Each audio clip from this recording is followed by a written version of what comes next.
പടിഞ്ഞാറോട്ട് തിരിഞ്ഞു നിന്ന് പതിവായി ഞാൻ ദുആയിരന്നേ. പടിഞ്ഞാറോട്ട് തിരിഞ്ഞു നിന്ന് പതിവായി ഞാൻ ദുആയിരന്നേ. ചരാചരങ്ങൾ അഖിലം നിന്റെ കരുണ കൊണ്ട് പിറന്നു മണ്ണിൽ. മലക്കുൽ മൗത്ത് അസ്റായീൽ വന്ന് മനുഷ്യറൂഹ് പിടിക്കുമല്ലോ. മരണസമയം അധരങ്ങൾക്ക് പകര് റബ്ബി കലിമാവാക്ക്. പടിഞ്ഞാറോട്ട് തിരിഞ്ഞു നിന്ന് പതിവായി ഞാൻ ദുആയിരന്നേ. ഒരിക്കൽ മഹദിയായ ആയിഷ ബീബി റളിയല്ലാഹു തആല അൻഹ വീട്ടിലിരിക്കുന്ന സമയത്ത് ഭയങ്കര ഒരു ഘോരമായ ശബ്ദം കേട്ടപ്പോ പുറത്തിറങ്ങി നോക്കുമ്പോ വലിയ ഒട്ടകങ്ങളുടെ മുകളിൽ നിന്നും പണത്തിന്റെ അന്നുണ്ടായിരുന്ന ദീനാറ് ദിർഹം എന്താണോ അതിന്റെ വലിയ ചാക്കുകൾ മദീന പള്ളിയുടെ മുന്നിലേക്ക് ഇടുകയാണ്. ചോദിച്ചപ്പോ ഇതെന്താണ് സംഭവം എന്ന് ചോദിച്ചപ്പോ മഹദി അവറുകളോട് പറയപ്പെട്ടു, ഇത് മഹാനായ അബ്ദുറഹ്മാൻ ഇബ്നു ഔഫ് റളിയല്ലാഹു തആല അൻഹു കച്ചവടം കഴിഞ്ഞിട്ട് തിരിച്ചു വന്നപ്പോൾ കിട്ടിയ ലാഭമാണ് എന്ന്. അപ്പോൾ വലിയ സമ്പന്നന്മാർ ആദരവായ റസൂലുള്ളാഹി സ്വല്ലല്ലാഹു അലൈഹി വസല്ലം തങ്ങളുടെ സ്വഹാബാക്കൾക്കിടയിൽ ഉണ്ടായിരുന്നു. അപ്പൊ സമ്പത്ത് അത് നമുക്ക് ഈമാനിന് പ്രശ്നമാവരുത്. ചില ആളുകൾ സമ്പത്ത് കൂടുമ്പോ, പൈസ കൂടുമ്പോ അഹങ്കാരം ഉണ്ടാകുന്നു. ആ സമ്പത്ത് കൊണ്ടാണ് എനിക്ക് ജീവിതത്തിൽ സമാധാനം ഉണ്ടാകുന്നത് എന്ന് ചിന്തിക്കുന്നു. അവിടെയാണ് പ്രശ്നം. സമ്പത്ത് കൊണ്ട് ജീവിതത്തിൽ ഒരിക്കലും നമുക്ക് സമാധാനം ഉണ്ടാവില്ല. ഇനിയോ ആദരവായ റസൂലുള്ളാഹി സ്വല്ലല്ലാഹു അലൈഹി വസല്ലം തങ്ങൾ സ്വഹാബിമാരോട് പറഞ്ഞു കൊടുക്കുന്ന ഒരു കാര്യമുണ്ട്. ഒരിക്കൽ മഹാനായ ദാവൂദ് നബി അലൈഹി സ്വലാത്തു വസ്സലാം അല്ലാഹു സുബ്ഹാനഹു വ തആലയോട് ദുആ ചെയ്യുകയാണ്. എന്താണ് ദാവൂദ് നബി അലൈഹി സ്വലാത്തു വസ്സലാം അല്ലാഹുവിനോട് ദുആ ചെയ്യുന്നതെന്നറിയോ? അല്ലാഹുവേ, എനിക്ക് എന്റെ ദുനിയാവിലും നാളെ ഞാൻ കടന്നു വരുന്ന ആഖിറത്തിലും എനിക്ക് വിജയിക്കാൻ എന്തെങ്കിലും ഒരു കാര്യം നീ എനിക്ക് പറഞ്ഞു തരണമല്ലാ. ഈ കാണുന്ന ദുനിയാവിലും നാളെ ഞാൻ വരുന്ന ആഖിറത്തിലും എനിക്ക് വിജയിക്കാൻ ചെയ്യാൻ എനിക്ക് ജീവിതത്തിൽ എപ്പോഴും ചെയ്യാനുള്ള ഏതെങ്കിലും ഒരു കാര്യം നീ എനിക്ക് പറഞ്ഞു തരുമോ എന്ന് മഹാനായ ദാവൂദ് നബി അലൈഹി സ്വലാത്തു വസ്സലാം അല്ലാഹുവിനോട് ചോദിക്കുമ്പോ അല്ലാഹു സുബ്ഹാനഹു വ തആല ദാവൂദ് നബിയോട് പറയുന്നു, ദാവൂദ് നബിയേ, താങ്കൾ എന്നോട് ചോദിച്ചത് ഒരു കാര്യമാണ്. ദുനിയാവിലും നാളെ ആഖിറത്തിലും വിജയിക്കാൻ ഒരു കാര്യമാണല്ലോ ചോദിച്ചത്. എന്നാൽ ഞാൻ നിങ്ങൾക്ക് പറഞ്ഞു തരുന്നത് ഒന്നല്ല, 4 കാര്യങ്ങളാണ്. ആ 4 കാര്യങ്ങൾ നിങ്ങളുടെ ജീവിതത്തിൽ നിങ്ങൾ കൊണ്ടു നടന്നാൽ, എപ്പോഴും അത് സൂക്ഷിച്ചു കഴിഞ്ഞാൽ ഈ ദുനിയാവിലും നാളെ ആഖിറത്തിലും നിങ്ങൾക്ക് വിജയിക്കാം. ദാവൂദ് നബിയേ, നിങ്ങളുടെ ദുന്യവിയായ ലോകത്തിലും നാളെ ആഖിറത്തിലും നിങ്ങൾക്ക് സമാധാനമുണ്ടാകും, സംതൃപ്തി ഉണ്ടാകുമെന്ന് അല്ലാഹു സുബ്ഹാനഹു വ തആല മഹാനായ പ്രവാചകർ ദാവൂദ് നബി അലൈഹി സ്വലാത്തു വസ്സലാമയോട് പറഞ്ഞു കൊടുക്കുകയാണ്. ഈ സംഭവം മുത്തുനബി മുഹമ്മദ് മുസ്തഫ സല്ലല്ലാഹു അലൈഹി വസല്ലം സലാത്തിന്റെ ആരവം പോരട്ടെ. മുത്തുനബി മുഹമ്മദ് മുസ്തഫ സാദിഖുൽ മസ്ദൂഖായ മുത്തുനബി മുഹമ്മദ് മുസ്തഫ, അൽഹറുൽ അതമ്മായ മുത്തുനബി മുഹമ്മദ് മുസ്തഫ, റഹ്മത്തുൽ ലിൽ ആലമീനായ മുത്തുനബി മുഹമ്മദ് മുസ്തഫ, മക്ക മദീനയുടെ രാജാവേ മുത്തുനബി മുഹമ്മദ് മുസ്തഫ, മഹ്ശറയുടെ നായകരേ മുത്തുനബി മുഹമ്മദ് മുസ്തഫ, സ്വർഗ്ഗത്തിന്റെ ഉദ്ഘാടകനേ മുത്തുനബി മുഹമ്മദ് മുസ്തഫ സല്ലല്ലാഹു അലൈഹി വസല്ലമ തങ്ങൾ സ്വഹാബിമാരോട് പറഞ്ഞു കൊടുക്കുകയാണ്, സ്വഹാബാ, ഞാൻ നിങ്ങൾക്കൊരു കാര്യം പറഞ്ഞു തരാം. ഏതാണ് ആ കാര്യം എന്നറിയോ? മഹാനായ ദാവൂദ് നബി അലൈഹിസ്സലാത്തു വസ്സലാം അല്ലാഹു സുബ്ഹാനഹു വ തആലയോട് ദുആ ചെയ്തപ്പോ അല്ലാഹു തആല ഇറക്കി കൊടുത്ത, അറിയിച്ചു കൊടുത്ത 4 കാര്യങ്ങളാണ്. അർബഉം മിൻ ഉഅതിയഹുന്ന ഫഖദ് ഉഅതിയ ഖൈറദ് ദുനിയാ വൽ ആഖിറ. 4 കാര്യങ്ങൾ. ആ 4 കാര്യങ്ങൾ ഏതെങ്കിലും ഒരു മനുഷ്യൻ ഈ ദുനിയാവിൽ ജീവിക്കുമ്പോൾ അവനിക്ക് കിട്ടിയിട്ടുണ്ടെങ്കിൽ അല്ലാഹുവേ ഉഅതിയ ഖൈറദ് ദുനിയാ വൽ ആഖിറ, അവൻ ജീവിക്കുന്ന ഈ ദുനിയാവിലും നാളെ അവൻ കടന്നു വരുന്ന ആഖിറത്തിലും അവൻ വിജയിക്കുന്നവനാണ്. ജീവിത വിജയം അവനിക്ക് ഉറപ്പാണെന്ന് മുത്തുനബി മുഹമ്മദ് മുസ്തഫ തങ്ങളെ സ്വഹാബിമാരോട് പറഞ്ഞു കൊടുക്കുകയാ. എന്നിട്ട് പറയുന്നു, ഒന്നാമതായി ഒരു മനുഷ്യന് വേണ്ടത് അവനിക്ക് സമാധാനമുണ്ടാവണോ. എന്റെ ചൊവ്വര പള്ളിയിൽ ഈ ദിക്റിന്റെ മജ്‌ലിസിന്റെ വാർഷികത്തിൽ ഒരുമിച്ച് കൂടിയിട്ടുള്ള ഉമ്മമാരെ, എന്റെ ശബ്ദം കേൾക്കുന്ന ഉപ്പമാരെ, അല്ലാഹുവിന്റെ റസൂൽ ഒന്നാമതായി പറഞ്ഞു കൊടുക്കുന്നത് ഖൽബൻ ശാകിറാ, നന്ദിയുള്ള ഹൃദയമാണ്. നന്ദിയുള്ള ഹൃദയം ഏതെങ്കിലും ഒരു മനുഷ്യനുണ്ടോ, അല്ലാഹു സുബ്ഹാനഹു വ തആല അവന്റെ ദുനിയാവും നാളെ അവൻ കടന്നു വരുന്ന ആഖിറവും വിജയിപ്പിക്കുമെന്ന് ആദരവായ റസൂലുള്ളാഹി തങ്ങൾ പറയുകയാണ്. ഒന്നാമതായി വേണ്ടത് ഖൽബൻ ഷാകിറ, നന്ദിയുള്ള ഹൃദയമാണ്. രണ്ടാമതായി മുത്തുനബി പറയുന്നത് വലിസാനൻ ദാകിറാ, ദിക്ർ ചെയ്യുന്ന നാവാണ്, ദിക്ർ പറയുന്ന നാവാണ്. മൂന്നാമതായി അവന് വേണ്ടത് വബദനൻ സാബിറാ, ക്ഷമിക്കുന്ന ശരീരമാ. പ്രയാസമുണ്ടാകുമ്പോ, പ്രശ്നമുണ്ടാകുമ്പോ, സങ്കടമുണ്ടാകുമ്പോ, സന്താപമുണ്ടാകുമ്പോ, രോഗമുണ്ടാകുമ്പോ, എല്ലാ വിഷമഘട്ടത്തിലും ക്ഷമിക്കുന്ന ഒരു ശരീരം ഒരു മനുഷ്യനുണ്ടോ എങ്കിൽ അവന്റെ ദുനിയാവും അവന്റെ ആഖിറവും വിജയിക്കുമെന്ന് മുത്തുനബി മുഹമ്മദ് മുസ്തഫ സല്ലല്ലാഹു അലൈഹി വസല്ലം നാലാമതായി മുത്തായ ഹബീബ് പറഞ്ഞു കൊടുക്കുകയാണ് വസൗജതൻ സ്വാലിഹാ, സ്വാലിഹായ ഭാര്യ അല്ലെങ്കിൽ സ്വാലിഹായ ഭർത്താവ. സ്വാലിഹത്തായ ഭാര്യ ഏതെങ്കിലും ഒരു ഭർത്താവിനുണ്ടോ? സ്വാലിഹായ ഒരു ഭർത്താവ് ഏതെങ്കിലും ഒരു ഭാര്യക്കുണ്ടോ? അവരുടെ ജീവിതമുണ്ടല്ലോ ഈ ദുനിയാവിലും നാളെ ആഖിറത്തിലും വിജയിക്കുമെന്ന് ആദരവായ റസൂലുള്ളാഹി സ്വല്ലല്ലാഹു അലൈഹി വസല്ലം. ഒന്നാമതായി നമുക്ക് വേണ്ടത് നന്ദിയുള്ള ഹൃദയമാണ്. അമേരിക്കയുടെ നിയുക്ത പ്രസിഡന്റായിരുന്ന ജോർജ് വാഷിംഗ്ടൺ, അയാള് 1789 മുതൽ എല്ലാ വർഷവും ഒക്ടോബർ 3-ാം തീയതി താങ്ക്സ് ഗിവിംഗ് ഡേ ആയി ആചരിക്കണമെന്ന് അന്ന് അമേരിക്കക്കാരോട് പറഞ്ഞു. എന്താ താങ്ക്സ് ഗിവിംഗ് ഡേ?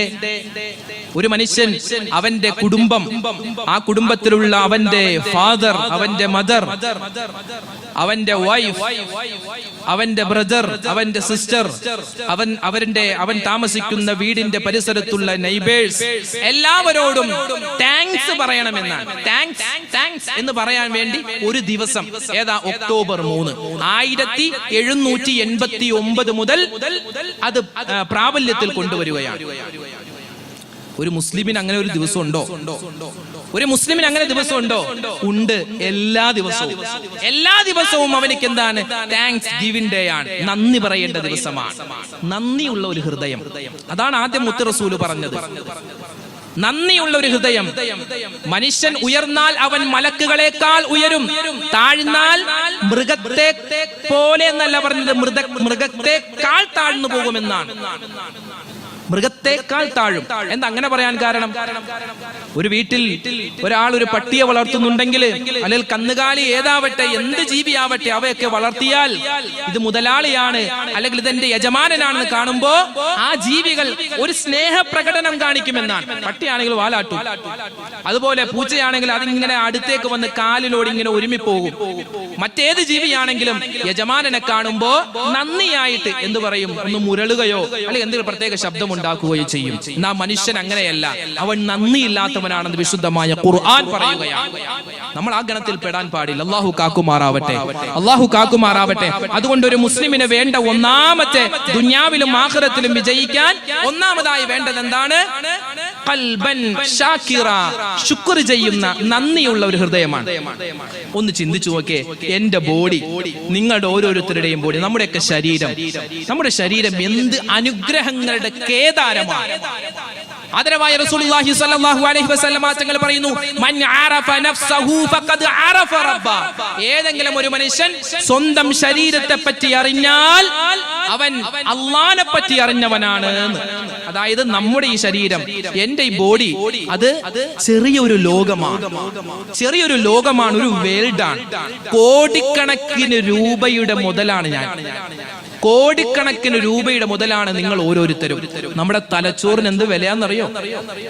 നമ്മുടെ ഹൃദയത്തിന് എന്ത് വിലയാന്നറിയോ? നമ്മുടെ ഹൃദയം, നമ്മുടെ തലച്ചോറ്, നമ്മുടെ വൃക്ക, നമ്മുടെ കരൾ, കിഡ്നി, പാൻക്രിയാസ്, രക്തം, ത്വക്ക്, ഇതിനൊക്കെ കോടിക്കണക്കിന് രൂപയാണ്. വാട്സപ്പ് തുറന്നാൽ, ഫേസ്ബുക്ക് തുറന്നാൽ 20 ലക്ഷം രൂപ ആവശ്യമുണ്ട്, അല്ലെങ്കിൽ 1 കോടി ആവശ്യമുണ്ട്, 80 ലക്ഷം ആവശ്യമുണ്ട്. എന്തിനാ? രോഗങ്ങൾ ചികിത്സിക്കാൻ. എന്താ രോഗം? തലച്ചോറിൽ ക്യാൻസറാണ്, അല്ലെങ്കിൽ രക്തത്തിൽ ക്യാൻസറാണ്, അല്ലെങ്കിൽ വൃക്കയിലെ വലിയ അസുഖമാണ്, കരൾ വീക്കായി കൊണ്ടിരിക്കുകയാണ്. അതൊക്കെ ശരിയാക്കാൻ, അതൊക്കെ ക്ലിയറാക്കാൻ, അതിന്റെ ചികിത്സക്കായി ഓരോ വർഷവും ഓരോ ആളുകള് ലക്ഷക്കണക്കിന് രൂപ, കോടിക്കണക്കിന് രൂപയാണ് ചിലവഴിച്ചു കൊണ്ടിരിക്കുന്നത്. അപ്പൊ ഒന്ന് ചിന്തിച്ചു നോക്കിയേ, എന്റെയും ഈ പറയുന്ന, എന്റെയും കേൾക്കുന്ന നമ്മുടെ ഓരോരുത്തരുടെയും ഈ ശരീരം കോടിക്കണക്കിന് രൂപയുടെ മുതലാണ്. അത് വെറും നിസാര കളിയല്ല. ഒരു വർഷം തന്നെ നമ്മുടെ പള്ളിയിലും നമ്മുടെ വീട്ടിലും എത്ര ബൾബ് നമ്മൾ മാറ്റും? ഫാനിന് എത്ര പ്രാവശ്യം ആ കറക്കം അങ്ങോട്ട് നിൽക്കും? എത്ര പ്രാവശ്യം നമ്മൾ ക്ലോക്കിലെ ബാറ്ററി മാറ്റും? എത്ര പ്രാവശ്യം നമ്മൾ മോട്ടർ നന്നാക്കും? ഇതൊന്നും അല്ലെ, ഒന്ന് ചിന്തിച്ചു നോക്കിയേ. ഇതൊക്കെ നമ്മൾ ഓരോ വർഷവും ചെയ്യുന്നതാണെങ്കിൽ നമ്മൾ ജനിച്ചത് മുതൽ ഇന്ന് വരെ ഇങ്ങനെ മിടിച്ചുകൊണ്ടിരിക്കുന്ന നമ്മുടെ ഹൃദയം, അതിനൊരു കോട്ടം സംഭവിച്ചിട്ടുണ്ടോ? ചിന്തിച്ചു നോക്കി. ജനിച്ച് എന്നാണോ ജനിച്ചത് അന്ന് മുതൽ ഈ നിമിഷം വരെ 8:15 സമയം, 8:15 വരെ എന്തെങ്കിലും ഒരു പ്രോബ്ലം നമ്മുടെ ഹൃദയത്തിന് അല്ലാഹ് നൽകിയിട്ടുണ്ടോ? ഇനി ഉണ്ടെങ്കിൽ തന്നെ നമ്മൾ എത്ര രൂപ മുടക്കിയിട്ടാണ് അതൊന്ന് ക്ലിയർ ആക്കിയത്? ആ സർജറി നടത്തിയത്, ആ ബ്ലോക്ക് മാറ്റിയത് എത്ര രൂപ കൊടുത്തെന്ന് ചിന്തിച്ചു നോക്കി. എത്ര രൂപ കൊടുത്തിട്ടാണ്? നമ്മുടെ ഹൃദയം എന്ന് പറഞ്ഞാൽ വലിയ അത്ഭുതമാണ്. അതായത് ഒരു പുരുഷനെ സംബന്ധിച്ചിടത്തോളം 1 മിനിറ്റിൽ അവന്റെ ഹൃദയം മിടിക്കുന്നത് 72 പ്രാവശ്യം. ഒരു പെണ്ണാണെങ്കിലോ 80 മുതൽ ഏകദേശം 82 പ്രാവശ്യമാണ് അവളുടെ ഹൃദയം ഇങ്ങനെ മിടിച്ചുകൊണ്ടിരിക്കുന്നത്. ഓരോ മിടിപ്പിലും 72 മില്ലി ലിറ്റർ രക്തമാണ് പമ്പ് ചെയ്തുകൊണ്ടിരിക്കുന്നത് ഹൃദയം നമ്മുടെ ശരീരത്തിലെ മുഴുവൻ അവയവങ്ങളിലേക്ക്. ഓരോ മിടിപ്പിലും 72 മില്ലി ലിറ്റർ. അത് 1 മിനിറ്റ് ആകുമ്പോ 5 ലിറ്റർ രക്തമാണ് നമ്മുടെ ഹൃദയം ശരീരത്തിന്റെ മുഴുവൻ ഭാഗത്തേക്കും പമ്പ് ചെയ്തുകൊണ്ടിരിക്കുന്നത്, രക്തം പമ്പ് ചെയ്യുന്നത്. അത് ഒരു ദിവസമാകുമ്പോ 12,600 ലിറ്റർ രക്തമാണ്. ഇതൊക്കെ നമുക്ക് ചിന്തിക്കാൻ പറ്റോ? ഇതൊക്കെ ചിന്തിക്കാൻ പറ്റും? ഇതൊക്കെ ആരാ നമുക്ക് ചെയ്തു തരുന്നത്?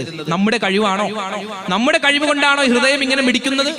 ഞാൻ നല്ല എപ്പോഴും ഫ്രൂട്ട്സ് ആണ് കഴിക്കാറ്, ഞാൻ എപ്പോഴും ഓടുന്നുണ്ട്, ചാടുന്നുണ്ട്, വ്യായാമമൊക്കെ ഉണ്ട്, അതുകൊണ്ടാണ് എന്റെ ഹൃദയം ഇങ്ങനെ ഇരിക്കുന്നത്, എന്റെ ശരീരം, ബോഡി ഇങ്ങനെ സ്ലിമ്മായി ഇരിക്കുന്നതൊക്കെ നമുക്ക് ചിന്തയുണ്ടോ?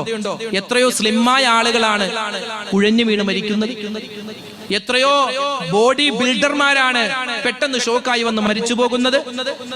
അപ്പൊ അതുകൊണ്ട് ഇതൊന്നും നമ്മുടെ മിടുക്കല്ല, ഇതൊക്കെ അള്ളാഹ് നമുക്ക് ചെയ്തു തരുന്നതാണ്. അള്ളാഹ് നമുക്ക് ചെയ്തു തരുന്നതാണ്. എന്ന് വിശുദ്ധമായ ഖുർആനിൽ അല്ലാഹു തആല പറയുകയാണ്. وَإِن تَعُدُّوا نِعْمَةَ اللَّهِ لَا تُحْصُوهَا അള്ളാഹുവിന്റെ വിശുദ്ധമായ ഖുർആനാ പറയുന്നത്. നിങ്ങൾ നിങ്ങളുടെ ശരീരത്തിലും നിങ്ങളുടെ സമ്പത്തിലും അതുപോലെ നിങ്ങളുടെ ചുറ്റുപാടിലും നിങ്ങൾക്ക് വേണ്ടി അള്ളാഹു നൽകിയിട്ടുള്ള അനുഗ്രഹങ്ങൾ നിങ്ങൾ 1, 2, 3 എന്ന് തുടങ്ങി എണ്ണാൻ തുടങ്ങിയാൽ അള്ളാഹുവേ ഖുർആനാ പറയുന്നത് നിങ്ങൾക്ക് എണ്ണി തീർക്കാൻ സാധ്യമല്ല, എണ്ണി തീർക്കാൻ സാധ്യമല്ല.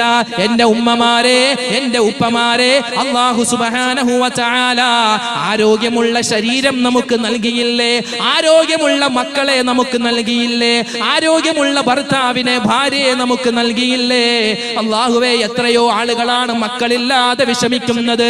വിവാഹം കഴിഞ്ഞിട്ട് 20 വർഷമായി, 22 വർഷമായി, 35 വർഷമായിട്ട് ഇപ്പോഴും മക്കളെ കിട്ടാൻ വേണ്ടി കാത്തിരിക്കുന്ന എത്രയോ എത്രയോ ദമ്പതിമാരാണുള്ളത്. അൽഹംദുലില്ലാഹ്, അല്ലാഹു തആല അവർക്ക് കൊടുത്ത പരീക്ഷണമെന്നും റബ്ബേ നീ എനിക്ക് നൽകിയില്ലല്ലോ. എത്രയോ ആളുകളാണ് നേർച്ചകൾ നടത്തുന്നത്, എത്രയോ ആളുകളാണ് ഓരോ സദസ്സിലും വന്ന് ഉസ്താദേ ഒരു കുഞ്ഞിക്കാല് കാണാൻ, മക്കളുണ്ടാവാൻ ദുആ ചെയ്യണേ എന്ന് എത്രയോ ദർഗകളിലാണ് പോകുന്നത്, എത്രയോ മക്ബറുകളിലാണ് പോകുന്നത്, എത്രയോ ഹോസ്പിറ്റലുകളിലാണ് പോകുന്നത്. അവർക്കൊന്നും അല്ലാഹു കൊടുക്കാത്ത അനുഗ്രഹമല്ലേ അല്ലാഹു നമുക്ക് നൽകിയിട്ടുള്ളത്? നല്ല മക്കളെ അല്ലാഹു നൽകിയില്ലേ? നല്ല മക്കളെ നൽകിയില്ലേ? അതുപോലെ എത്രയോ ആളുകളാണ് വീടില്ലാതെ വാടക വീട്ടിൽ കഴിയുന്നത്. അല്ലാഹുവേ, ചിന്തിച്ചു നോക്കുകേ, ഇരിക്കുന്ന ഉപ്പമാരെ, ഉമ്മമാരെ, അല്ലാഹു നമുക്ക് സ്വന്തമായ ഒരു വീട് നൽകിയില്ലേ? അതും അല്ലാഹുവിന്റെ കരുണയല്ലേ, അല്ലാഹുവിന്റെ അനുഗ്രഹമല്ലേ? അങ്ങനെ നമ്മൾ അല്ലാഹു നമുക്ക് നൽകിയിട്ടുള്ള അനുഗ്രഹങ്ങൾ ഇങ്ങനെ എണ്ണാൻ തുടങ്ങിയാൽ ഖുർആനാ പറയുന്നത് ലാ തുഹ്സൂഹാ, എണ്ണി ക്ലിപ്തപ്പെടുത്താൻ ഒരാൾക്കും സാധ്യമല്ല എന്ന് വിശുദ്ധമായ ഖുർആൻ പറയുകയാ.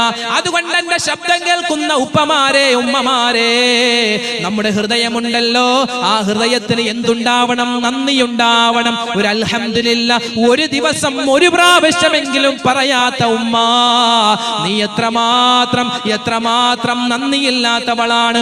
ഒരു പ്രാവശ്യമെങ്കിലും അൽഹംദുലില്ലാഹ് എന്ന് പറയാത്ത ഉപ്പമാരെ, കരുണക്കടലായ അല്ലാഹു നമുക്ക് എത്രയോ അനുഗ്രഹങ്ങൾ നൽകിയിട്ട് നമ്മൾ നന്ദിയില്ലാത്തവരായി മാറുന്ന അവസ്ഥ ജീവിതത്തിൽ ഉണ്ടാവരുതേ. അതുകൊണ്ട് ഒരു ദിവസം ഒരു പ്രാവശ്യമെങ്കിലും മനസ്സറിഞ്ഞുകൊണ്ട് അൽഹംദുലില്ലാഹ്, അൽഹംദുലില്ലാഹ് എന്ന് നമ്മൾ പറയണേ. അതാണ് മുത്തു റസൂല് നമ്മോട് പറഞ്ഞത്. ഒരു മനുഷ്യൻ ദുനിയാവിലും ആഖിറത്തിലും അതാ സുന്ദരമായ സമാധാനത്തോടു കൂടിയുള്ള ജീവിതം ഉണ്ടാവണോ, അവൻ എന്തുണ്ടാവണം? അവനിക്ക് എന്തുണ്ടാവണം? നന്ദിയുള്ള ഒരു ഹൃദയമുണ്ടാവണം, നന്ദിയുള്ള ഒരു ഹൃദയമുണ്ടാവണം. ഒരിക്കൽ മഹാനായ മൂസാ നബി അലൈഹിസ്സലാത്തു വസ്സലാം, മൂസാ നബി അലൈഹിസ്സലാത്തു വസ്സലാം ആരാണ് മൂസ നബി എന്നറിയോ? നീലനദീതൻ ഓളങ്ങളുരയും അത്ഭുത കഥ കേട്ടുൽക്കടം പിടയും നൽവർ നബി മൂസദൻ ചരിതങ്ങൾ ഇശലിനാൽ നിവർത്തിടട്ടെ. ോളങ്ങളുരയും അത്ഭുത കഥ കേട്ടുൽക്കടം പിടയും നൽവർ നബി മൂസദൻ ചരിതങ്ങൾ ഇശലിനാൽ നിവർത്തിടട്ടെ. ആണായാൽ കുഞ്ഞ് പിറന്നാൽ വധിക്കണമെന്നരുൾ ചെയ്ത ഫറോവ, ആ നാട് വാണിടും കാലം മൂസാ നബി പിറന്നേ. അള്ളാഹുവിന്റെ പ്രവാചകരാകുന്ന മൂസ നബി അലൈഹിസ്സലാത്തു വസ്സലാം ഒരു ദിവസം ഒരു മരത്തിന്റെ ചാര ഇങ്ങനെ വിഷമിച്ചിരിക്കുകയാണ്, സങ്കടപ്പെട്ടിരിക്കുകയാണ്.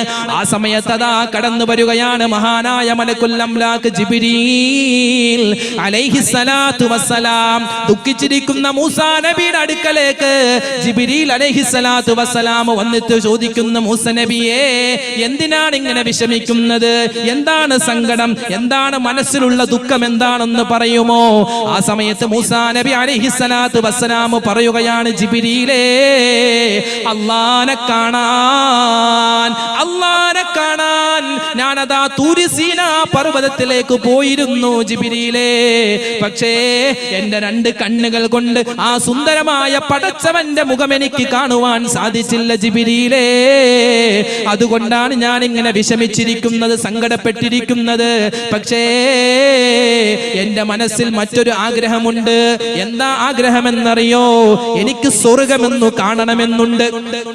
അള്ളാനെ കാണാൻ പറ്റിയില്ല, പക്ഷെ എന്നാലും എനിക്ക് വലിയ വിഷമമുണ്ട്. അള്ളാഹുവേ, ആഖിറത്തിൽ നിന്നെ കാണാമല്ലോ, എന്നാൽ എനിക്ക് ഈ ദുനിയാവിൽ വെച്ച് സ്വർഗമൊന്ന് കാണാൻ ആഗ്രഹമുണ്ട് ജിബ്രീലേ.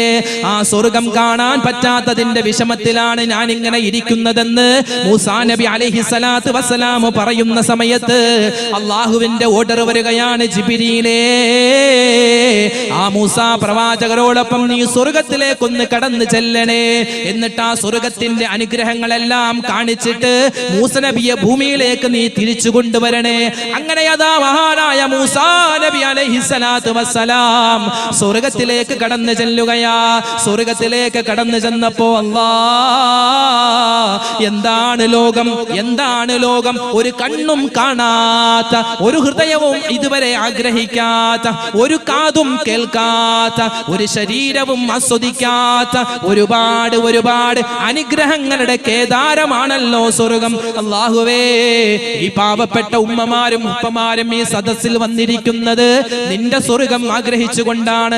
റഹ്മാനെ, ഈ സദസ്സിന്റെ ബറക്കത്ത് കൊണ്ട് നാളെ ഇവിടെ വന്നിരിക്കുന്ന മുഅ്മിനീങ്ങൾ ആമീൻ പറയുന്ന ആ സദസ്സിന്റെ ബറക്കത്ത് കൊണ്ട്, സയ്യിദന്മാരുടെ ബറക്കത്ത് കൊണ്ട് റഹ്മാനെ, ആ സ്വർഗത്തിൽ കടക്കാൻ ഞങ്ങൾക്ക് നീ തൗഫീഖ് നൽകണേ അല്ലാഹ്. മൂസാ നബി അലൈഹിസ്സലാത്തു വസ്സലാം സ്വർഗം ഇങ്ങനെ ചുറ്റിക്കാണുകയാണ്. എത്രയോ വലിയ അനുഗ്രഹങ്ങളാണ്. ആ സമയത്ത് മഹാനായ മൂസാ നബി അലൈഹിസ്സലാത്തു വസ്സലാം അല്ലാഹുവിനോട് ചോദിക്കുന്നു, യാ റബ്ബീ, അല്ലാഹുവേ, പടച്ചവനെ, അയ്യു മൻസിലിൻ മിൻ മനാസിലിൽ ജന്ന അഹബ്ബു ഇലൈക യാ അല്ലാഹ്. അല്ലാഹുവേ, ഈ സ്വർഗ്ഗത്തില് നിനക്ക് ഇഷ്ടപ്പെട്ട ഏത് സ്ഥലമാണുള്ളത്? സ്വർഗ്ഗം മുഴുവനും നീയാണ് സൃഷ്ടിച്ചത്. ഈ സ്വർഗ്ഗത്തിൽ നിനക്ക് ഇഷ്ടപ്പെട്ട സ്ഥലം ഏതാണ്? ഇഷ്ടപ്പെട്ട സ്ഥലം ഏതാണ്? സന്ദർഭം ഏതാണ്? ഇഷ്ടപ്പെട്ട ഭാഗം ഏതാണ് എന്ന് മഹാനായ മൂസാ നബി അലൈഹിസ്സലാത്തു വസ്സലാം അല്ലാഹുവോട് ചോദിക്കുന്ന സമയത്ത് അല്ലാഹു സുബ്ഹാനഹു വ തആല പറഞ്ഞു കൊടുക്കുകയാണ്, മൂസാ നബിയേ, എനിക്ക് ഈ സ്വർഗ്ഗത്തിൽ ഏറ്റവും ഇഷ്ടപ്പെട്ട സ്ഥലം ഏതെന്നറിയോ? ഇഷ്ടപ്പെട്ട സ്ഥാനം ഏതെന്നറിയോ? ഹളീറത്തുൽ ഖുദ്സ്. ഹളീറത്തുൽ ഖുദ്സ് എന്ന് പറയുന്ന സ്ഥാനമാണ് എനിക്ക് ഏറ്റവും കൂടുതൽ ഇഷ്ടപ്പെട്ടതെന്ന് അല്ലാഹു സുബ്ഹാനഹു വ തആല പറയുകയാണ്. ആ സമയത്ത് മഹാനായ മൂസാ നബി അലൈഹിസ്സലാത്തു വസ്സലാം അല്ലാഹുവിനോട് പറയുന്നു, അല്ലാഹുവേ, എനിക്ക് സ്വർഗ്ഗത്തില് ഞാൻ എത്ര കാലം താമസിക്കുന്നുണ്ടോ ആ കാലം മുഴുവനും ആ ഹളീറത്തുൽ ഖുദ്സ് എന്ന് പറയുന്ന നിനക്ക് ഏറ്റവും കൂടുതൽ ഇഷ്ടപ്പെട്ട സ്ഥലത്ത് എന്നെ നീ അല്ലാഹുവേ കൊണ്ടാക്കണേ എന്ന് മഹാനായ മൂസാ നബി അലൈഹിസ്സലാത്തു വസ്സലാം ദുആ ചെയ്യുകയാ. എന്നിട്ട് മൂസാ നബി അലൈഹിസ്സലാത്തു വസ്സലാം പറയുന്നു, അല്ലാഹ്, നിനക്ക് ഏറ്റവും കൂടുതൽ ഇഷ്ടപ്പെട്ട ഹളീറത്തുൽ ഖുദ്സ് എന്ന് പറയുന്ന ആ സ്വർഗ്ഗത്തിന്റെ സ്ഥാനം നീ ആർക്കാണ് റബ്ബേ നൽകുന്നത്? ആർക്കാണ് റബ്ബേ ആ സ്ഥാനം നീ കൊടുക്കുന്നത് എന്ന് അല്ലാഹുവിനോട് മഹാനായ മൂസാ നബി അലൈഹിസ്സലാത്തു വസ്സലാം ചോദിച്ചപ്പോ മൂസാ നബിയോട് പറഞ്ഞു കൊടുക്കുകയാണ്, മൂസാ, ഞാൻ കൊടുക്കുന്നത് 2 വിഭാഗം ആളുകൾക്കാണ്. 2 വിഭാഗം ആളുകൾക്കാണ്. ഒന്നാമത്തെ വിഭാഗം അവർ ഖൗമുൻ, ഒരു ജനതയാണ്. ഇദാ അസാബതുഹും ബലിയ, അവർക്ക് ജീവിതത്തിൽ ഒരുപാട് പ്രയാസം ഞാൻ കൊടുക്കും, ഒരുപാട് ദുഃഖങ്ങൾ, രോഗങ്ങളൊക്കെ കൊടുക്കുമ്പോ അവരെന്താണ് ചെയ്യുക? സ്വബറു, അവർ ക്ഷമിക്കും. അല്ലാഹ് നൽകിയതാണ്, അല്ലാഹ് തന്നെ മാറ്റും. ചികിത്സയൊക്കെ നടത്തുന്നുണ്ട്, എന്നാലും മനസ്സിലൊരു ഈമാനുണ്ട്. ഈ രോഗം അല്ലാഹ് നൽകിയതാണ്, പടച്ചവൻ തന്നെ മാറ്റും. നല്ല ഈമാനുള്ളവർ, ക്ഷമിക്കുന്ന ആളുകൾ, അവർക്ക് എന്തുണ്ട്? ഹളീറത്തുൽ, സ്വർഗമുണ്ട് എന്നല്ല, സ്വർഗത്തിലെ ഏറ്റവും വലിയ പദവിയാകുന്ന ഹളീറത്തുൽ ഖുദ്സ് ഉണ്ട് എന്ന് മഹാനായ മൂസാ നബി അലൈഹിസ്സലാത്തു വസ്സലാമയോട് അല്ലാഹു തആല പറഞ്ഞു കൊടുക്കുകയാണ്. അല്ലാഹു ആ സ്ഥാനത്തിരിക്കാൻ നമുക്കെല്ലാവർക്കും തൗഫീഖ് നൽകുമാറാവട്ടെ. ഒന്നാമത്തെ വിഭാഗം. ഇനി രണ്ടാമത്തെ വിഭാഗമോ മൂസാ നബിയോട് പറഞ്ഞു കൊടുക്കുകയാണ്, വഇദാ അൻഅംതു അലൈഹിം, അവർക്ക് ഞാൻ ഒരുപാട് അനുഗ്രഹങ്ങൾ കൊടുത്തിട്ടുണ്ട് നബിയേ. ആ അനുഗ്രഹങ്ങൾ ഓരോന്നും കിട്ടുന്ന സമയത്ത് ശകറൂ അവർ നന്ദിയുള്ളവരാണ് നബിയേ. ഈ ദുനിയാവിൽ അല്ലാഹു സുബ്ഹാനഹു വ തആല എന്തെങ്കിലും ഒരു അനുഗ്രഹം തന്നിട്ട് അല്ലാഹുവിനോട് നന്ദി കാണിക്കുന്ന ആളുകളെ, അൽഹംദുലില്ലാഹ് മോള് പ്രസവിച്ചു, ഒറ്റവാക്ക് അൽഹംദുലില്ലാഹ്. മോന് വിവാഹം ശരിയായിട്ടുണ്ട് അൽഹംദുലില്ലാഹ്. എനിക്കൊരു ജോലി ശരിയായിട്ടുണ്ട് അൽഹംദുലില്ലാഹ്. എനിക്കൊരു വീട് ശരിയായിട്ടുണ്ട്, അല്ലെങ്കിൽ ഒരു വീട് ഞാൻ വെച്ചു അൽഹംദുലില്ലാഹ്. എന്ത് അനുഗ്രഹം കിട്ടിയാലും അൽഹംദുലില്ലാഹ് എന്ന വാക്ക് ഏതെങ്കിലും ഒരു മനുഷ്യൻ പറയുന്നുണ്ടെങ്കിൽ അവന് സ്വർഗമുണ്ട് എന്നല്ല, സ്വർഗത്തിന്റെ ഏറ്റവും വലിയ പദവിയാകുന്ന പദവികളിൽ ഒന്നാകുന്ന ഹളീറത്തുൽ ഖുദ്സ് എന്ന സ്വർഗമുണ്ടെന്ന് അല്ലാഹു സുബ്ഹാനഹു വ തആല മഹാനായ മൂസാ നബി അലൈഹി സ്വലാത്തു വസ്സലാമയോട് പറഞ്ഞു കൊടുക്കുകയാണ്. ഒന്നാമതായി നമുക്ക് ദുനിയാവിലും ആഖിറത്തിലും വിജയിക്കാൻ വേണ്ടത് നന്ദിയുള്ള ഹൃദയമാണ്. അള്ളാഹു അത് നമുക്ക് നൽകുമാറാവട്ടെ, അള്ളാഹു നൽകുമാറാവട്ടെ. ചില ആളുകൾ പറയും, മോനെ ഞാൻ എത്രയോ നാളായി ദുആ ചെയ്യുന്നു, എനിക്കൊരു മോനുണ്ടാവാൻ, പക്ഷെ മോനുണ്ടായില്ലല്ലോ, അതെനിക്ക് അള്ളാഹു നൽകാത്ത അനുഗ്രഹമല്ല, അതുകൊണ്ട് അള്ളാഹു എനിക്ക് ആ അനുഗ്രഹം നൽകിയിട്ടില്ല, അതുകൊണ്ട് ഞാൻ എന്ത് പറയില്ല, അൽഹംദുലില്ലാഹ് പറയില്ല എന്നൊന്നും ചിന്തിക്കണ്ട. ചിലപ്പോൾ നമ്മൾ ഇങ്ങനെ ഒരുപാട് പ്രയാസപ്പെട്ട്, ഒരുപാട് വിഷമിച്ച്, ഒരുപാട് നാളുകൾക്ക് ശേഷമാണ് ഒരു മോനുണ്ടാകുന്നത്, ഒരു മോളുണ്ടാകുന്നത്. പക്ഷെ ആ മോന് നമുക്കെതിരെ വന്നാലോ? അങ്ങനെയുണ്ട്. ചില ആളുകൾ പറയും, ഉസ്താദേ മക്കൾ ഉണ്ടാവാൻ ദുആ ചെയ്യണം. അയാൾ പോയി കഴിഞ്ഞാൽ അടുത്ത ആൾ വന്ന് പറയുന്നു, ഉസ്താദേ എന്റെ മകൻ നന്നാവാൻ ദുആ ചെയ്യണം. അല്ലാഹു തആല നമുക്ക് മക്കളെ നൽകുകയും ആ നൽകിയിട്ടുള്ള മക്കളിൽ സ്വലാഹിയത്ത് നിറച്ചു നൽകി അനുഗ്രഹിക്കുമാറാവട്ടെ. ആമീൻ യാ റബ്ബൽ ആലമീൻ. അപ്പോൾ ഒന്നാമതായി നമുക്ക് വേണ്ടത് എന്താണ്? നന്ദിയുള്ള ഹൃദയമാണ്. രണ്ടാമതായി നമുക്ക് വേണ്ടത് വലിസാനൻ ദാകിറ, വലിസാന ദിക്ർ ചെയ്യുന്ന നാവാൻ. ആ ഒരു സദസ്സിലാണ് നമ്മൾ ഇരിക്കുന്നത്, ദിക്ർ വാർഷിക മജ്ലിസിലാണ് നമ്മൾ ഇരിക്കുന്നത്. അമേരിക്കയുടെ 16ാമത്തെ പ്രസിഡന്റ് ആയിരുന്നു അബ്രഹാം ലിങ്കൺ. അയാൾ ഉറങ്ങുന്ന സമയത്ത് 3 ഗുളിക കഴിച്ചിട്ടാ ഉറങ്ങുക.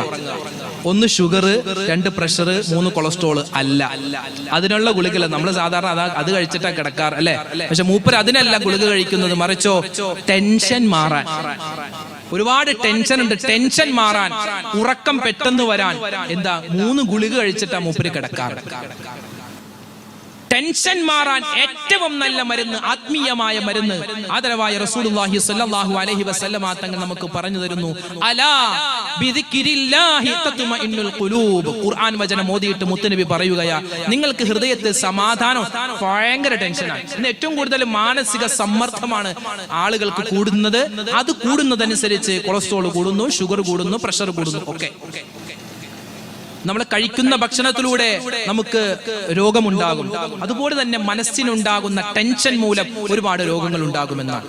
യൂറോപ്യൻ രാജ്യങ്ങളിൽ ഏറ്റവും കൂടുതൽ വിറ്റഴിക്കപ്പെടുന്ന മരുന്നുകളിൽ ഒരു മരുന്നായി മാറി എന്ത്? ഉറക്ക ഗുളിക. കാരണം അവിടുത്തെ ജനങ്ങൾക്ക് ഉറക്കമില്ല, ടെൻഷനാൻ. പകൽ മുഴുവനും ജീവിതത്തിന്റെ രണ്ടറ്റം കൂട്ടിമുട്ടിക്കാൻ വേണ്ടി ഓടുകയാണ്. ടെൻഷനാൻ, ഉത്കണ്ഠയാൻ, വിഷമമാണ്. അത് മാറാൻ നല്ല രൂപത്തിൽ ഉറക്കം കിട്ടാൻ ഉറക്ക ഗുളിക കഴിക്കുകയാണ് ഇന്ന് യൂറോപ്യൻ രാജ്യങ്ങളിൽ. ഇവിടെ വിശുദ്ധമായ ഖുർആൻ പറയുന്നു, നിങ്ങൾ അല്ലാഹുവിനെ ദിക്ർ ചെയ്യിൻ, അല്ലാഹുവിനെ ദിക്ർ ചെയ്യിൻ, എന്തുണ്ടാകും? നിങ്ങൾക്ക് സമാധാനം ഉണ്ടാകും. അല്ലാഹു നമുക്ക് സമാധാനം നൽകുമാറാവട്ടെ. വിശുദ്ധമായ ഖുർആൻ സൂറത്തുൽ ഇസ്രാഇന്റെ 44ാമത്തെ ആയത്തിൽ അല്ലാഹു പറയുന്ന ഒരു വാക്യമുണ്ട്. എന്താ അല്ലാഹു പറയുന്നത്? അല്ലാഹു സുബ്ഹാനഹു വ തആല പറയുന്നു സൂറത്തുൽ ഇസ്രാഇന്റെ 44ാമത്തെ ആയത്തിലൂടെ, ബിസ്മില്ലാഹിർ റഹ്മാനിർ റഹീം തുസബ്ബിഹു ലഹു السماوات السبع والأرض ومن فيهن. എന്താ അല്ലാഹു പറയുന്നത്? ഈ കാണുന്ന ആകാശമുണ്ടല്ലോ, നാം ചവിട്ടി നിൽക്കുന്ന ഭൂമിയുണ്ടല്ലോ, ഈ കാണുന്ന ആകാശവും ഭൂമിയും അതിലുള്ള മുഴുവൻ സർവചരാചരങ്ങളും എല്ലാ സമയത്തും അല്ലാഹുവിനെ ദിക്ർ ചെയ്യുന്നുണ്ട്, അല്ലാഹുവിന് തസ്ബീഹ് പറയുന്നുണ്ട്, അല്ലാഹുവിന് തഹ്ലീൽ പറയുന്നുണ്ട്, അല്ലാഹുവിന് തക്ബീർ പറയുന്നുണ്ട്. തുഹി മാലികേ ബഹ്റോ ബർ ഹേ, തുഹി ഖാലികേ ജിന്നോ ബശർ ഹേ. പാരാവാരമായി പരന്നു കിടക്കുന്ന നീല പരവതാനി വിരിച്ച ഈ ആകാശമുണ്ടല്ലോ, ആ ആകാശം ഓരോ സെക്കൻഡിലും അല്ലാഹുവിനെ ദിക്ർ ചെയ്യുന്നുണ്ട്. ആ ആകാശത്തിന്റെ നീലിമയിലൂടെ പറന്നുയരുന്ന ഓരോ പക്ഷിയുമുണ്ടല്ലോ, ആ ചിറകടിച്ച് പറക്കുന്ന പക്ഷികൾ ഓരോ നിമിഷവും അല്ലാഹുവിന് ദിക്ർ ചെയ്യുന്നുണ്ട്, അല്ലാഹുവിന് തക്ബീറും തഹ്ലീലും പറയുന്നുണ്ട്. അതുപോലെ തന്നെ നാം വസിക്കുന്ന ഈ ഭൂമി ലോകമുണ്ട്, ഉണ്ടല്ലോ, ഈ ഭൂമിയെ ചുറ്റിക്കിടക്കുന്ന 4 സമുദ്രങ്ങളുണ്ടല്ലോ, ആ സമുദ്രങ്ങളുടെ വെള്ളത്തുള്ളികൾ മുഴുവനും അള്ളാഹുവിന് ദിക്ർ ചെയ്യുന്നുണ്ട്. തീർന്നില്ല. ആ 4 സമുദ്രങ്ങളുടെ അടിത്തട്ടിലൂടെ ഊളിയിട്ട് പോകുന്ന ചെറു പരൽ മത്സ്യങ്ങളുണ്ടല്ലോ, ആ മത്സ്യങ്ങൾ മുഴുവനും അള്ളാഹുവേ പടച്ചവനെ ദിക്ർ ചെയ്യുന്നവയാണ്, പടച്ചവനെ തക്ബീറുകൾ തഹ്ലീലുകൾ പറയുന്നവയാണ്. ആ പരൽ മത്സ്യങ്ങളെ പിടിച്ചു തിന്നുന്ന വലിയ തിമിംഗലങ്ങളില്ലേ, ആ വലിയ മത്സ്യങ്ങളും അള്ളാഹുവിനെ ദിക്ർ ചെയ്യുന്നവയാണ്. താഴ്വാരങ്ങൾ, ആ താഴ്വാരങ്ങളും ആ താഴ്വാരങ്ങളിലുള്ള മുഴുവൻ ജീവജാലങ്ങളും എല്ലാം അള്ളാഹുവിന് സർവ്വ സമയത്തും സദാസമയത്തും ദിക്റുകൾ പറഞ്ഞുകൊണ്ടിരിക്കുകയാണ്. എല്ലാവരും ദിക്റുകൾ പറയുന്നു, പക്ഷേ ഒരു വർഗം മാത്രം അള്ളാഹുവിനെ ഓർക്കുന്നില്ല, അള്ളാഹുവിനെ ദിക്ർ ചെയ്യുന്നില്ല. അതാരാണ്? മനുഷ്യനാണ്. തുഹി മാലികേ ബഹ്റോ ബർ ഹേ, തുഹി ഖാലികേ ജിന്നോ ബശർ ഹേ. അള്ളാഹുവേ, നിന്നെ ഓർക്കാൻ സദാസമയം നിനക്ക് ദിക്ർ ചെയ്യാൻ ഞങ്ങൾക്കെല്ലാവർക്കും നീ തൗഫീക്ക് നൽകണേ അല്ലാഹ്. വിശുദ്ധമായ ഖുർആനിൽ അല്ലാഹു പറയുകയാണ്, ഫദ്കുറൂനി അദ്കുറുകും വഷ്കുറൂലി വലാ തക്ഫുറൂൻ. അല്ലാഹു പറയുകയാണ്, നിങ്ങൾ എന്നെ ഓർത്തു കഴിഞ്ഞാൽ നിങ്ങളെ ഞാനും ഓർക്കുന്നതാണ്. പറയുന്നു, നിങ്ങൾ എന്നെ ഓർത്തു കഴിഞ്ഞാൽ, അതായത് നിങ്ങൾ എനിക്ക് വേണ്ടി ദിക്ർ പറഞ്ഞാൽ, സുബ്ഹാനല്ലാഹ്, അൽഹംദുലില്ലാഹ്, അല്ലാഹു അക്ബർ, ലാ ഇലാഹ ഇല്ലല്ലാഹ്, ഇങ്ങനെ ദിക്റുകൾ പറഞ്ഞാൽ ഞാൻ നിങ്ങളെ ഓർക്കുമെന്നാണ്. അല്ലാഹ് നമ്മെ ഓർക്കുമെന്നാണ്. അല്ലാഹ് നമ്മെ ഓർത്താൽ പിന്നെ രക്ഷപ്പെട്ടു. അല്ലാഹ് നമ്മെ ഓർത്തു കഴിഞ്ഞാൽ പിന്നെ രക്ഷപ്പെട്ടു. അതുകൊണ്ട് എന്ത് ചെയ്യുക? അല്ലാഹുവിനെ ദിക്ർ ചെയ്യുന്നവരായി മാറുക. കുറഞ്ഞത് നിസ്കാരം കഴിയുമ്പോൾ തന്നെ അസ്സലാമു അലൈക്കും വറഹ്മത്തുള്ളാഹി, അസ്സലാമു അലൈക്കും വറഹ്മത്തുള്ളാഹി ഉടൻ ഓടുകയാണ്. അത് നിർത്തിയിട്ട് അവിടെ തന്നെ ഇരുന്ന് ഉസ്താദുമാര് സുബ്ഹാനല്ലാഹ് പറയുമ്പോൾ അറ്റ്ലീസ്റ്റ് കുറഞ്ഞത് ഒരു 33 പ്രാവശ്യമെങ്കിലും ഒരു വഖത്തിനെങ്കിലും നമുക്കത് പറയാൻ സാധിച്ചാൽ അല്ലാഹു നമ്മളെ കബൂലാക്കും. അല്ലാഹു തൗഫീഖ് നൽകുമാറാവട്ടെ. നിസ്കാരം കഴിഞ്ഞ് ഓടല്ലേ, അവിടെ തന്നെ ഇരിക്കും. നമുക്കൊക്കെ എത്രയോ വിഷമങ്ങളുണ്ട്, പ്രയാസങ്ങളുണ്ട്. കാണുമ്പോൾ ഉസ്താദിനോട് ഉസ്താദേ ദുആ ചെയ്യണോട്ടാ, ഉസ്താദേ ദുആ ചെയ്യണോട്ടാ. ഒന്ന് ഉസ്താദുമാരെ കാണുമ്പോൾ അസ്സലാമു അലൈക്കും, 2 ദുആ വസിയത്ത്. ഇത് രണ്ടാളുണ്ട്. ഒന്ന് അസ്സലാമു അലൈക്കും, 2 ഉസ്താദ് ദ്വാരക്കണം. ഉസ്താദുമാര് ദ്വാരക്കും എപ്പോഴും നിങ്ങൾക്ക് വേണ്ടിയുണ്ട്. അല്ലാഹു തആല നമുക്ക് എല്ലാവർക്കും ഖൈർ പ്രദാനം ചെയ്യുമാറാവട്ടെ. പക്ഷെ ഉസ്താദ് എത്ര ദുആ ചെയ്താലും അത് നമ്മൾ ദുആ ചെയ്യുന്നത് പോലെ ആകോ? എന്റെ വിഷമം ഈ ഇരിക്കുന്ന ഉസ്താദുമാരോട് ഞാൻ പറഞ്ഞു, എന്നിട്ട് എനിക്ക് വേണ്ടി അവർ ദുആ ചെയ്യുന്നതും എന്റെ വിഷമം ഞാൻ അറിഞ്ഞ് ഞാൻ തന്നെ എനിക്ക് വേണ്ടി ദുആ ചെയ്യുന്നതും തമ്മിൽ വ്യത്യാസമുണ്ട്. സ്വന്തം നമ്മൾ ദുആ ചെയ്യും. ചില ആളുകൾക്ക് ഈ കൈ ഇങ്ങനെ പൊക്കാൻ എന്ത് നാണവാ. ചില ആളുകൾ അവനിപ്പോ വലിയ ദുആകാരൻ എന്ന് ആളുകൾ പറയുമോ, അങ്ങനെ ചിന്തിച്ച് നാണമാണ്. കാരണം കഴിയുമ്പോൾ നിസ്കരിക്കും ദ്വാരക്കുമ്പോ തന്നെ കൈ, ഈ വയറെന്തിനാ കൈ ഇങ്ങനെ വെക്കാനാ? വയറ് കൈ ഇങ്ങനെ വെക്കാനാണ്, ഉയർത്തുന്നത് പോലുമില്ല. കൈ ഇങ്ങനെ ഉയർത്തിയിട്ട് നല്ലപോലെ ദ്വാരം. ആദരവായ റസൂലുള്ളാഹി സ്വല്ലല്ലാഹു അലൈഹി വസല്ലമ തങ്ങൾ സ്വഹാബിമാരോട് പറയുകയാണ്, സ്വഹാബിമാരെ ഇർതഉ, നിങ്ങൾ മേയണം. മേയണം എന്ന് പറഞ്ഞാൽ പശു പുല്ല് തിന്നുന്നത് പോലെ ഇങ്ങനെ ഓടി നടന്ന് നിങ്ങൾ ഇങ്ങനെ മേഞ്ഞ് തിന്നുകൊണ്ടിരിക്കണമെന്നാണ്. എന്താ നബി തങ്ങൾ പറയുന്നത്? ഇർതഉ, നിങ്ങൾ മേയുക, ഫീ റിയാദിൽ ജന്നാ, സ്വർഗത്തിന്റെ തോട്ടങ്ങളിൽ പോയിട്ട് നിങ്ങൾ മേയണേ, നിങ്ങൾ അവിടെ മുഴുവനും അരിച്ചു പറക്കണേ. സ്വഹാബത്തെ, അള്ളാഹുവിന്റെ റസൂലിനോട് ചോദിക്കുകയാണ്, മുത്തുനബിയേ, താങ്കൾ എന്താണ് പറഞ്ഞതെന്ന് ഞങ്ങൾക്ക് മനസ്സിലായില്ല, ഒന്ന് വ്യക്തമാക്കി തരണേ. ഞങ്ങൾ ചോദിക്കുകയാണ്, വമാരിയാദുൽ ജന്ന യാ റസൂലല്ലാഹ്, മുത്തുനബിയേ, അള്ളാഹുവിന്റെ നബിയേ, എന്താണ് ഈ സ്വർഗത്തിലെ തോട്ടം, എന്താണ് ഈ മേയൽ, ഒന്ന് വിശദീകരിച്ചു തരുമോ? ആ സമയത്ത് അല്ലാഹുവിന്റെ ഹബീബ് പറയുകയാണ്, മജാലിസുദ് ദിക്ർ, നിങ്ങൾ ദിക്ർ പറയുന്ന മജ്ലിസുകളിൽ പോവണേ, അല്ലാഹനെ പറ്റി പറയുന്ന മജ്ലിസുകളിൽ പോവണേ. പ്രഭാഷണങ്ങൾ നടക്കുന്ന മജ്ലിസുകൾ ഉണ്ടല്ലോ, അതാ വഅലുകൾ നടക്കുന്ന മജ്ലിസുകൾ ഉണ്ടല്ലോ, നാളെ അതാ ജനങ്ങളെല്ലാവരും തിങ്ങിക്കൂടുന്ന ദിക്റിന്റെ മജ്ലിസ് ഉണ്ടല്ലോ, സയ്യിദന്മാര് ഒരുമിച്ച് കൂടുന്ന മജ്ലിസ് ഉണ്ടല്ലോ, മുഅ്മിനീങ്ങളും മുഅ്മിനാത്തുകളും ഒരുമിച്ച് കൂടുന്ന മജ്ലിസ് ഉണ്ടല്ലോ, ആ മജ്ലിസുകളിലേക്ക് നിങ്ങൾ വന്നിരിക്കണേ എന്നാണ് മുത്തുനബി മുഹമ്മദ് മുസ്തഫ സല്ലല്ലാഹു അലൈഹി വസല്ലമ തങ്ങൾ പറയുന്നത്.